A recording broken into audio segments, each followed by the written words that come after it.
No, when you're at home, you can come in live. I did not know that. Yes, so I sent, go into your school email, there's an invitation, okay? And I've started naming them Monday, Tuesday, Wednesday, Thursday, Friday lectures. Okay? Okay? Okay. All right? Yes. So you get an email on that, you click on the link, and you can come in live and ask questions. So Lipinski and them could be here, but they're not. Okay?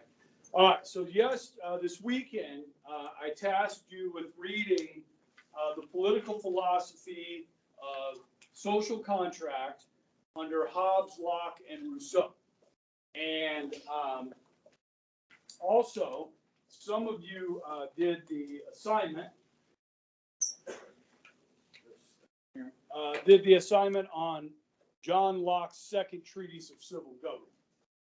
5 questions there that I think 6 people answered. 6 out of 20. All right. And responses to that were pretty good. It's Locke's second treatise is Old English and can be a little bit difficult to understand. But that's why I'm here, okay, to kind of walk you through some of this. Not that you didn't understand these political philosophies. We'll find out.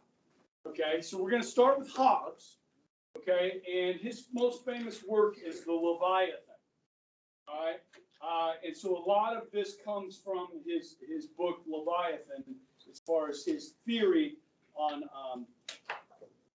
the social contract. Now you can see that he's born in England in 1588, okay, so he is living under the divine right ruling of kings and queens, yes? Yes. Okay, so what he is writing about in his theory here is that a rejection of the divine right of kings. Is this treason what he's writing? Yes. In a sense, it is. Now, when it's all said and done, he believes in what type of government should people have? Okay, an absolute monarchy, but it's not a divine right monarchy, is it? He thinks we need a strong leader, yes? So looks at why he believes that, okay? So in the Leviathan, humans are essentially very complicated organic machines responding mechanically to stimuli of the world according to the universal laws of nature. Now we see this state of nature or the laws of nature. You see this term repeated in these different philosophies, yes? What do you think what do they mean by this state of nature? Anybody? Like, what are they talking about? So no, like, civil society, no organized government.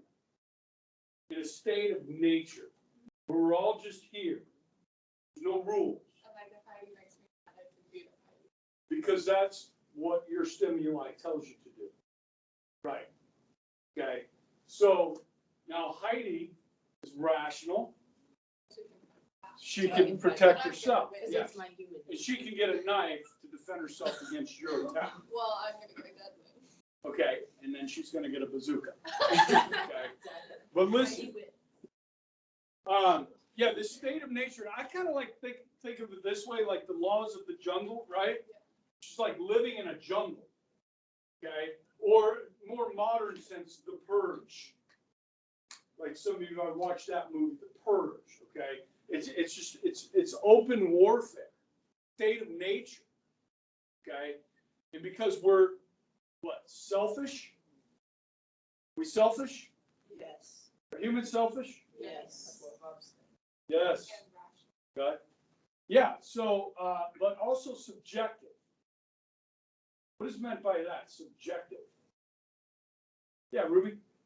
That knowledge and limited by your subjective. Okay, so based on just what you know, that's what we live by. It's just by what we see and know. Okay, what is reality to us? Yes. So therein lies kind of the I know you guys talked about this in religion class at some point, right? The difference between subjective and objective truth. Yes? Yes. Okay, so you would say that Hobbes has a very negative view of mankind. Yeah. He doesn't really trust them. Okay, and so because of that, and there's no good and evil. It is what we see it is. So, like you just said, Lily, you said if you want to, you can just beat up Heidi, and to you that's not evil, right? Or if she has something that you want, like that piece of chocolate that she just ate, you could just take it, or you could take that lollipop. I would start a fight. I'm kind of scared of Ruby. I am too. So, yeah, so because we're rational and self-interested, and we're going to form a social contract, we're going to form that social contract with what form of government? Absolutely. Absolute ruler, yeah, an absolute monarch or an absolute ruler. Okay, now that the government in that case would become the Leviathan. Okay, so you've heard this term Leviathan before. Where did you hear this? In what? In what book did you hear the Leviathan?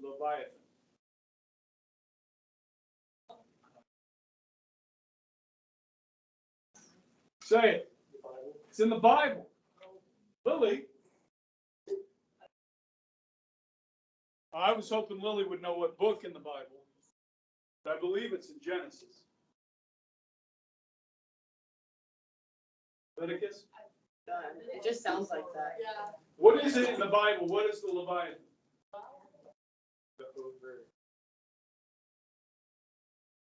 It's a sea monster. Yeah, it is. Yeah. I know that from Atlantis. Yes. Yeah. It's a sea monster. Okay. Now, guys, oftentimes in modern political commentary, I know a lot of you don't get into that, but when you do, Leviathan is a term used for an all-powerful government. Okay, and that is what some people think is starting to happen here. Okay, like say, have you been paying attention to what's going on in Australia with their lockdowns? Okay, it's like a Leviathan. The government is, not letting people leave their home. Okay, and in France, if you're not vaccinated, they won't let you go to the grocery store where you get food. Okay, so some people feel like, hey, Joe Biden's supposed to come out with a press conference on how to tackle Delta variant. What does that mean? Well, what is that going to mean?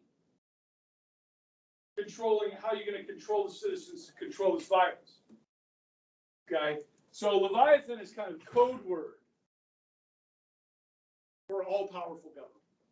Okay, and so one of the most famous lines from the Leviathan is that if people lived in the state of nature without government, life would be nasty, brutish, and short. Okay? Life in a state of nature. All right? So he writes this, but because he still theorizes that we need an absolute monarch, it doesn't really commit treason. Okay? He's not fearful of publishing this. Does that make sense? Now, I'm going to come back to Hobbes a little bit later, okay, because I want us to look at, guys, this is the study of human nature, okay? We look at each other as human beings, okay, and how we view each other and what form of government best suits human beings. Follow me? Okay, so like, as human beings, are we different than the Afghan people? We're all human beings, right? Are we different than the Chinese people? We're all human beings, right? But all human beings have different experiences depending on where they're born. Yes? Okay. So what type of government works for us in the United States may not work for the Afghans. may not work for the Iraqis or the Egyptians. Or maybe it will. Maybe they have to take time to reach that level of enlightenment, to where they want to rule themselves. Okay? And this is where we bring in Locke. Okay? Now, Locke is writing shortly after Hobbes. Okay? He's English as well. Both these men are English. So they're both living under the divine right of kings. Okay? Now, Locke is born in 1632. Now, if you go back in history, obviously you have the Magna Carta in 1215.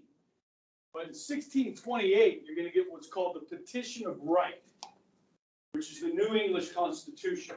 And they start to develop a parliament to advise the king. Now, this early parliament didn't have much power. It was the House of Lords, the nobility that had all the power. Okay? Not the common folk or the House of Commons, which they will develop later. Does that make sense? Okay? So while he's writing this, is he committing treason? Yes. And therefore, he will not publish it for 10 years after he writes it. Okay? Out of fear for his own life. Okay? Because this is in the face of the king. All right? So he's got a couple different major works. Essay on Human Understanding, but his most famous is his two treatises on government, and his second treatise on civil government is probably the most important. Okay? He dies in 1704. All right, so Hobbes, unlike Hobbes, Locke believed in a social contract, but for different reasons, in a different way. So Locke believes that people selfish? Yeah, people can be selfish, right? Okay, but they're also good. People are good, not evil. Okay, not totally self-interested. Okay? Because Locke believes in objective truth. Okay? Now, you'll have historians argue this, whether Locke was a Christian or not. Okay? There's no doubt that Locke was a Christian. Okay? Now, you did have the Anglican Church at the time. Okay?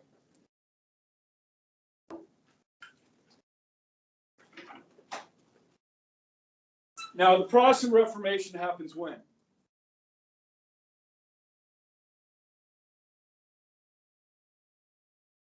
About 500 years ago. 502 years ago.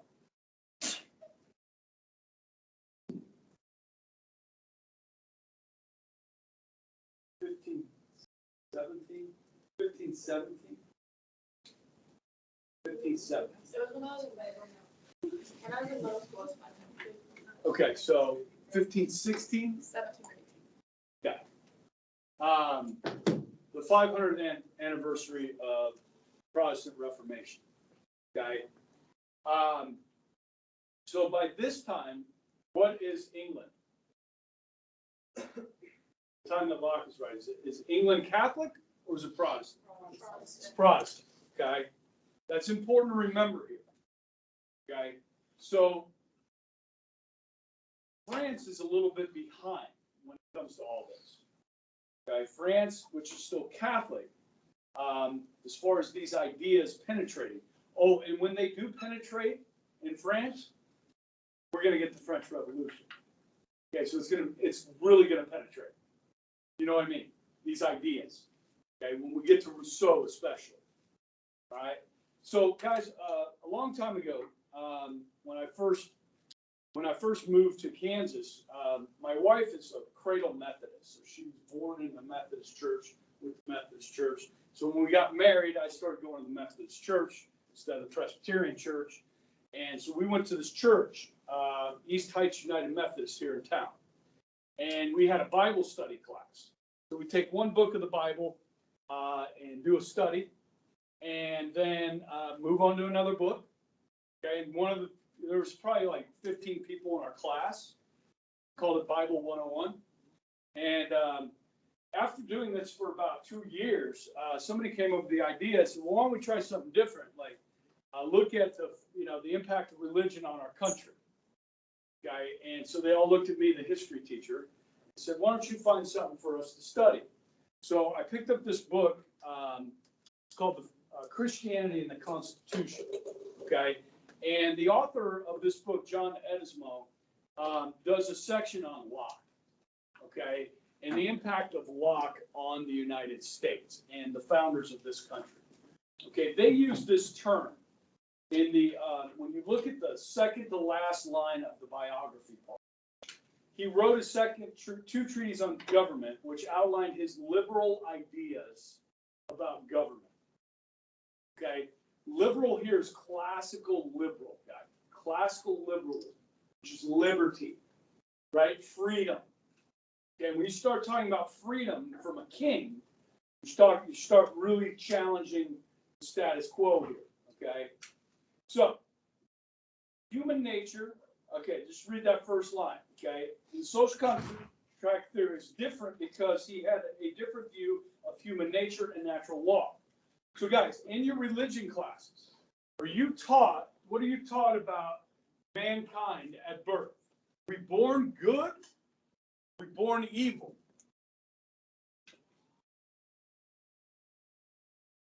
We're born good, the stain of sin on our souls, yes? That's what we're taught, okay?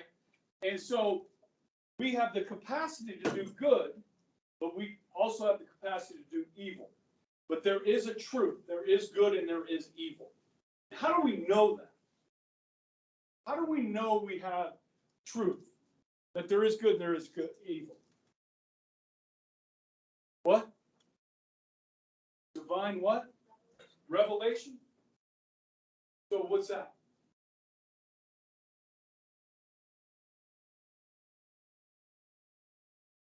Okay, well, I mean, we have, God's word, or inspired word.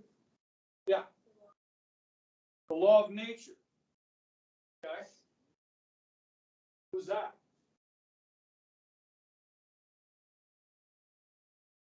Well, what's that thing in your head, Gabby, that tells you? You have a conscience, right? What is it? In anatomy class, can you point to that? You can't point to the conscience? Okay, that's weird. But we all have one, right? Yeah. So you know when you're doing something wrong. Is that learned or is that innate?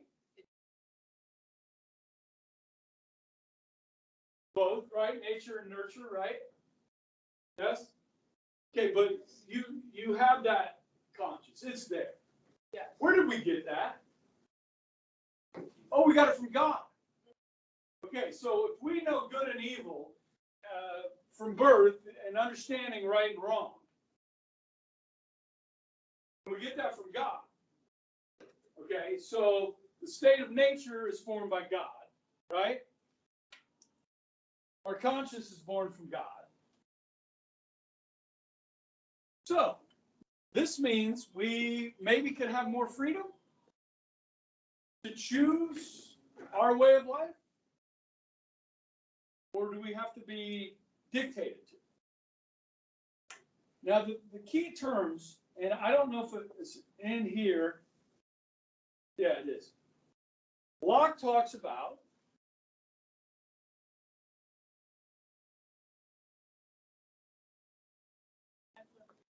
life, liberty, and property. Okay? So with life, what are we talking about? Like the freedom to not live in fear, to follow our own pursuits. Yeah. Okay. Now he calls these rights. These are rights, not just any kind of right. They're natural rights that every human is born with. And where do we get these rights? Who gives us these rights? Constitutions? Or who? God gives us these rights.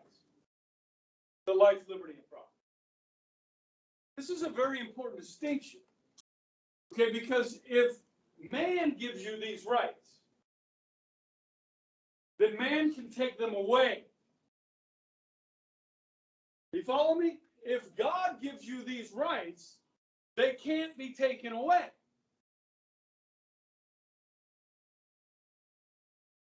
Now, do they learn about God-given rights in the public schools? Is Mr. O'Connor having this discussion with his students over there in the honors government at Northwest? No. So our students don't learn the truth because, guys, John Locke had more impact on the founders of this country than any other political philosopher. And I can back that up with statistics. When you guys write a paper, you're supposed to cite sources that you use, yes? Yes. Well, guess what? When the founders wrote, they cited the sources that they used. Because that's what you're supposed to do, okay? So this book goes into detail over which political thinkers and philosophers were most cited by the founders of this country by decade. Okay, and as you guys know, the 1760s was the build-up to the Revolution. We get to the 1770s, we get the American Revolution. Yes? Yeah. Okay, most cited thinkers by decade. Okay, in the 1760s, build up to the Revolution. That these are natural rights. These are God-given rights that can't be taken from us. John Locke is the number one cited thinker. Okay? Number two is Montesquieu. Now, Montesquieu talks a lot about things like separation of powers within a government. Okay? 1770s, Locke and Montesquieu again. And coming in third is Blackstone. You get to the 1780s when they write the Constitution or start to implement the Constitution, you get Montesquieu and Blackstone. Have you guys heard of Blackstone? Okay, if any thinking of studying law in college, good.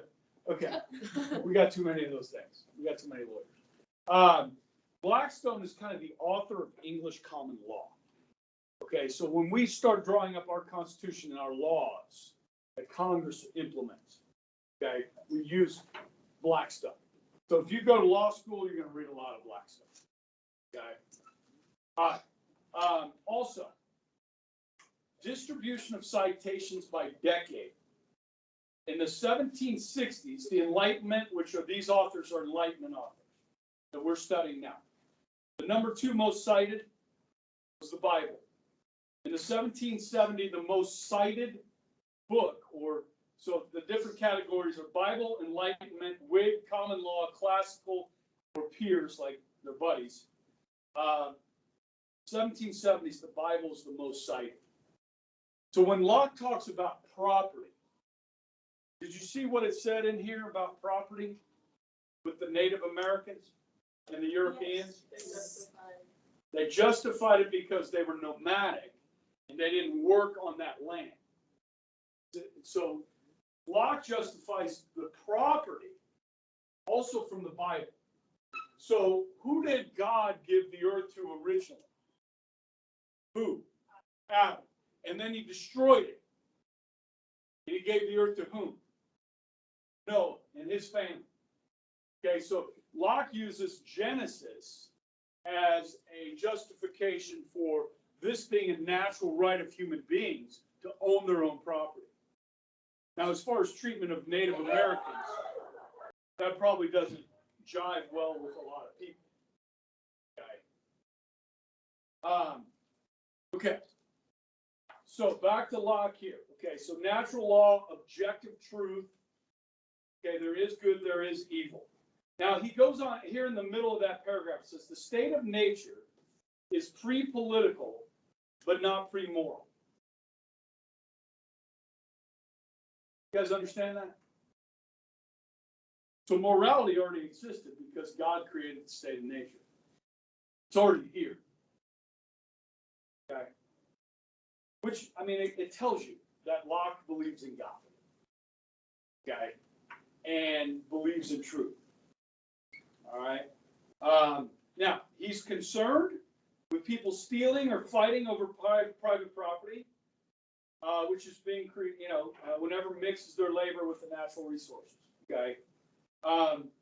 So what type of government does he advocate for?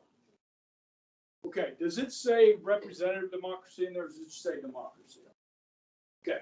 Really, Locke looked at representative democracy. Okay, that's his big thing. Okay, where we get to elect our leaders, make laws for us. Okay, now, so the government's main role under Locke is to secure these natural rights. That if you do not secure these rights, what can you do? You should overthrow them. You can overthrow the government.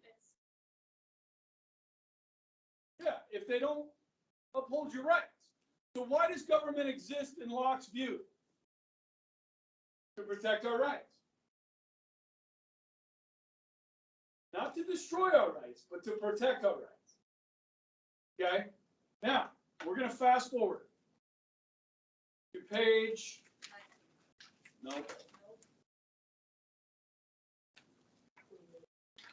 page 30.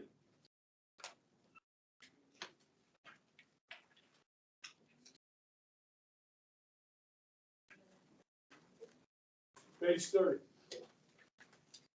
Okay.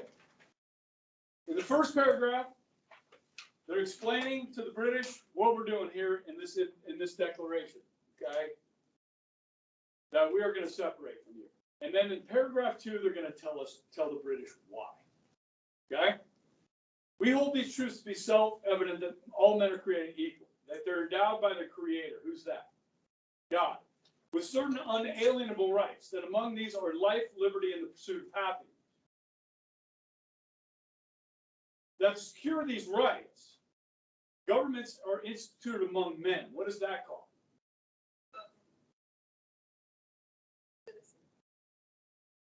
Social contracts. Governments are instituted among men. Social contracts an agreement between people and the government. Okay, we make this up ourselves. Okay. Deriving their just powers from the consent of the governed, the people. So, who's in charge? Is God in charge or the people in charge?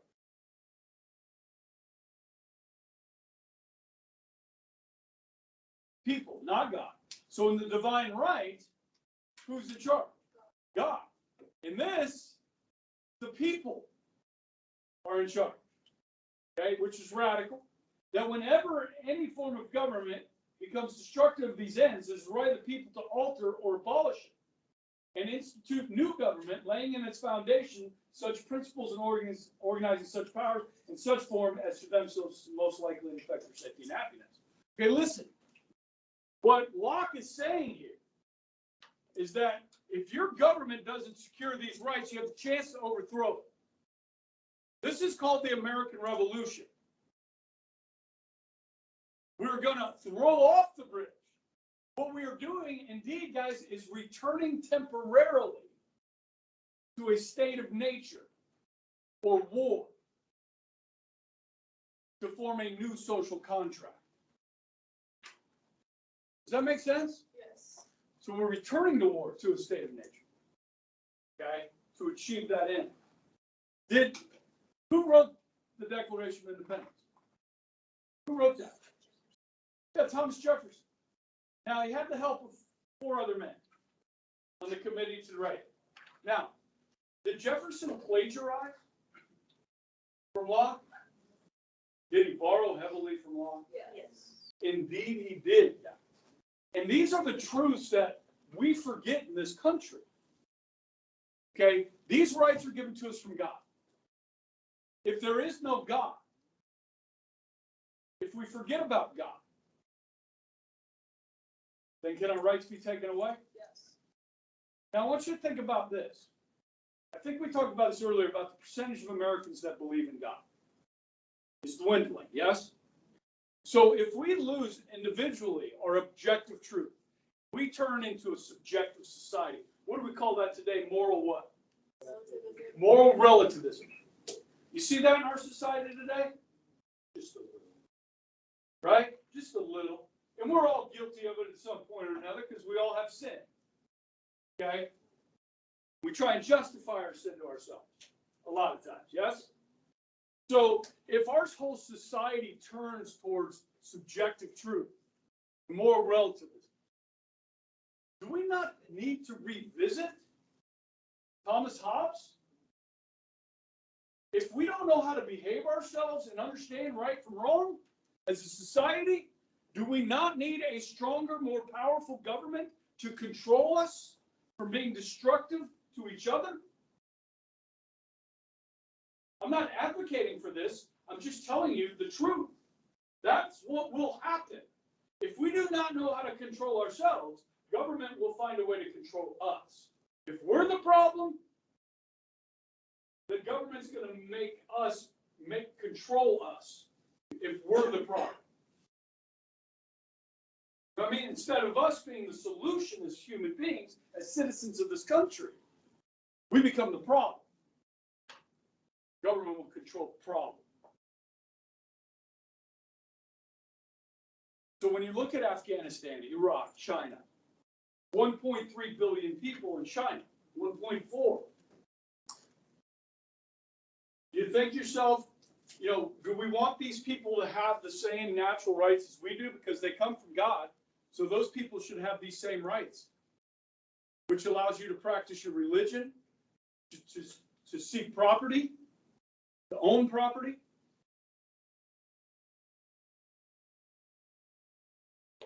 When you look at the political sphere, guys, in this country today, okay, there are people advocating for more and stronger government to control people.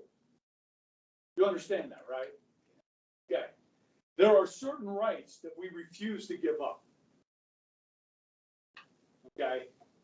And if our government becomes destructive of those ends, it is our job to change or alter that. We do that every 2 years in elections. We alter our government with elections every 2 years. And then every 4 at the presidential or gubernatorial level. Okay? So that requires you, because it's at your consent of the governed, to make those decisions about how to alter your government for the better or the worse. Does that make sense? Okay? And so, I mean, this is political philosophy at the basic level. Okay, but guys, other countries, we get most of this from the British. Okay? Do we get some from the Romans, from the Greeks? Do we learn some of this through their trials and tribulations? Of course. But guys, for this country's sake, most of this is coming from England. Okay? They went through this process so that we could live free today. You understand? They've lived this. Now, other countries haven't gone through those steps yet. They've gone from one, maybe called a divine right, okay, to a military dictatorship, to a religious dictatorship, to a communist dictatorship, and so forth. But all the while, absolute rule. Okay? And we should refuse that as Americans. It's in our blood. It's in our DNA to refuse that, to be a skeptic, to push back at government. That's not their role to control us, protect our rights. Okay, but if we lose truth, we lose good and evil, we may lose those. Following me? That's why we're studying this, okay? All right.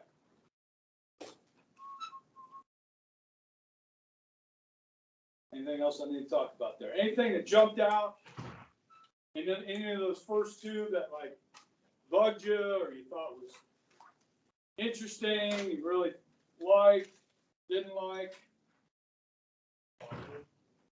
Thoughts, thinking like, hey, people stack a lot. And then he was like, let's have one person do a peasant suck. Right. You just kind of Yeah. one person to do the best. Yeah. The prince.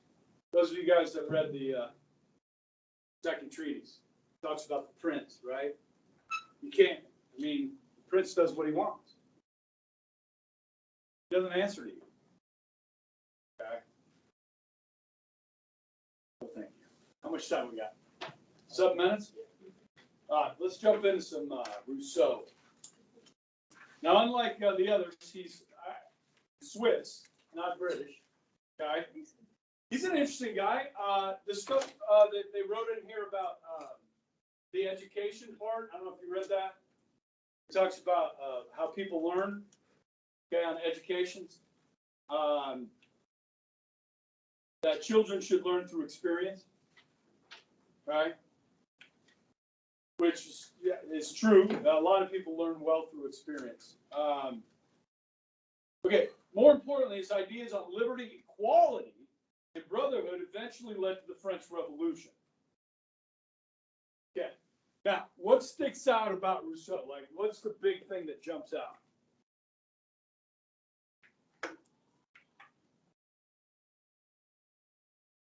Okay, society gets corrupted, right? So he was like, what brings about that corruption? Greed, right? Envy, right?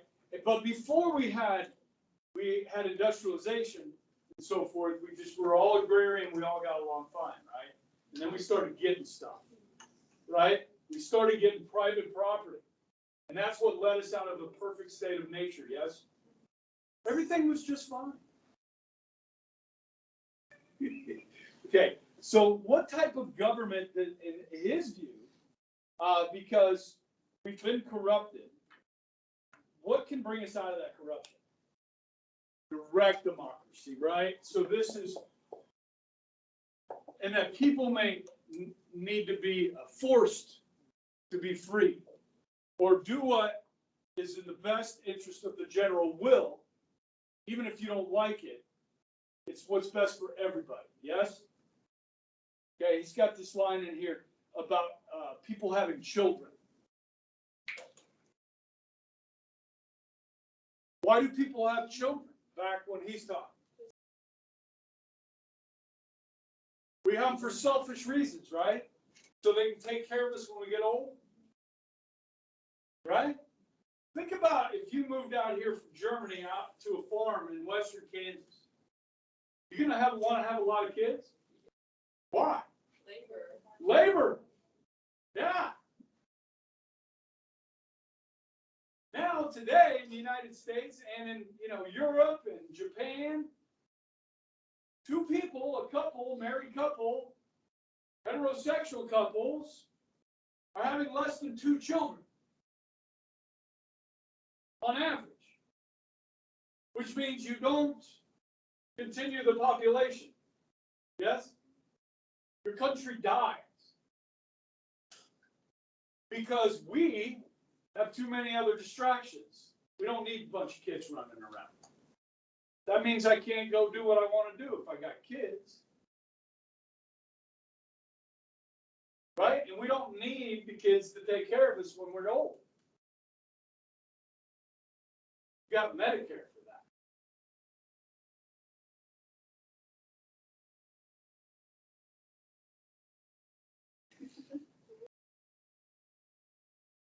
I have one sister. I have a half sister, but I have one sister. She has no kids. My wife has one brother. They have no kids. Lily, when we had grandparents, and Jack were the only 2 grandkids. So they got all the,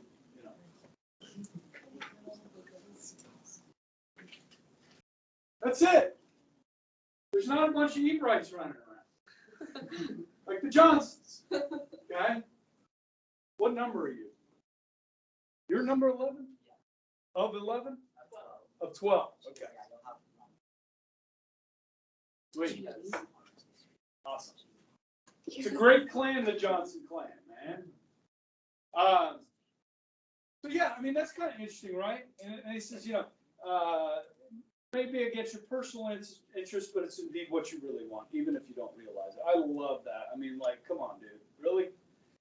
Now, Direct democracy, guys, means everybody has a say on everything, which can be done in a small territory, maybe a small area, like a city, a small town. You could have direct democracy, a village.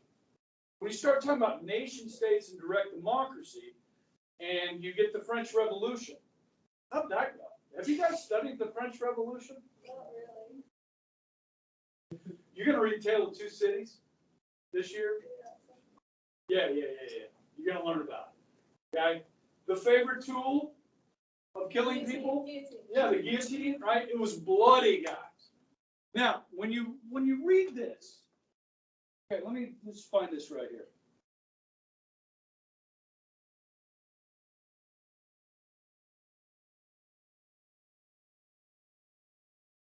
Legitimate sovereignty is derived from everyone's submission to a general will. And while such obedience may not be in everybody's personal interest, okay, if you look at this and read Rousseau's philosophy, there's a philosopher that comes along a few years later. You're thinking, this person must have been a disciple of Rousseau. Who am I thinking of? Say it. Karl Marx. Okay. In fact, you can find some links to Marx mentioning Rousseau. Okay. This whole idea of direct democracy and the general will. Okay. So this not only helps lead to the French Revolution, but it also helps lead to the Communist Manifesto. Okay. Rousseau's a very interesting character, but he's important in the sense that, again, he brings up this idea of the social contract. This is an agreement between people. Okay, and the people are getting to make the choice, not a dictator, not a monarch. Okay, and so that helps feed the idea of democratic values in Europe, especially France.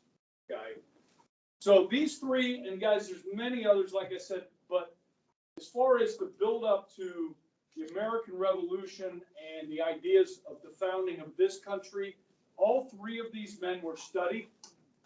And the founders of this country tried to figure out what type of government best suited mankind.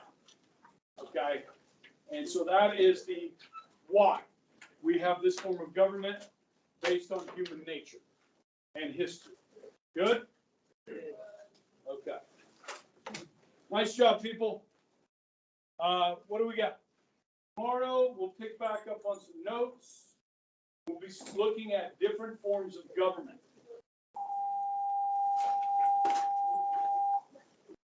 Ciao.